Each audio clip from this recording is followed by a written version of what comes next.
dan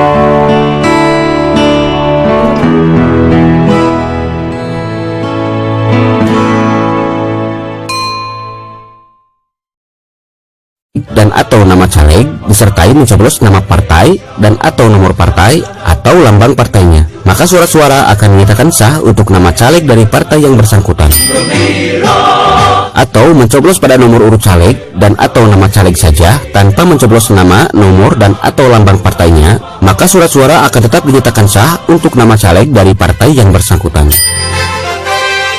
Kemudian jika Anda mencoblos pada garis di antara dua nama caleg seperti ini, maka surat suara Anda akan tetap dinyatakan sah, namun hanya untuk suara partai saja, sedangkan untuk suara calegnya tidak akan dihitung.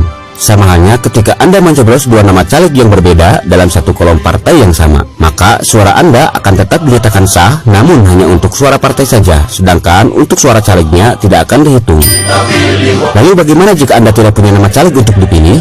Maka Anda cukup mencoblos pada kolom partai saja. Dengan begitu, suara Anda akan tetap dinyatakan sah untuk suara partai yang Anda coblos. Perlu diperhatikan bahwa jika Anda mencoblos tepat pada garis kolom partai, maka suara-suara Anda akan tetap dinyatakan sah untuk partai yang bersangkutan.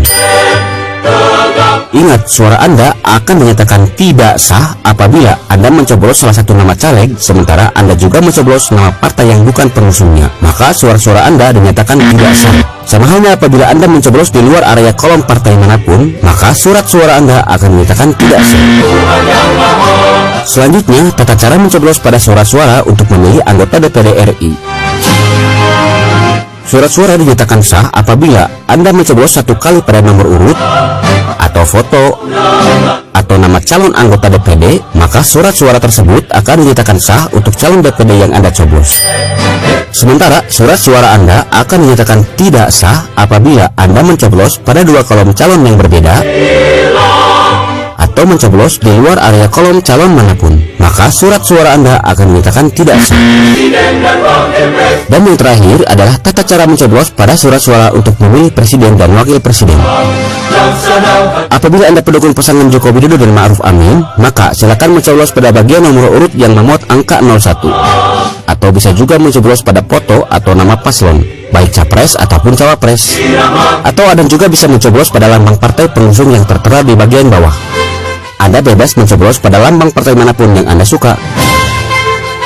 Sementara bagi Anda pendukung pasangan Prabowo Subianto dan Sandiaga Uno, maka silakan mencoblos pada bagian nomor urut yang memuat angka 02, atau bisa juga mencoblos pada foto atau nama paslon, baik capres ataupun cawapres. Atau Anda juga bisa mencoblos pada lambang partai pengusung yang tertera di bagian bawah. Anda bebas mencoblos pada lambang partai manapun yang Anda suka. Surat suara Anda akan dinyatakan tidak sah apabila Anda mencoblos paslon 01, tetapi Anda juga mencoblos paslon 02, atau Anda mencoblos di luar area kolom paslon manapun, maka surat suara tersebut akan dinyatakan tidak sah. Ingat, mencobloslah menggunakan alat pencoblosan yang telah disediakan di bilik suara.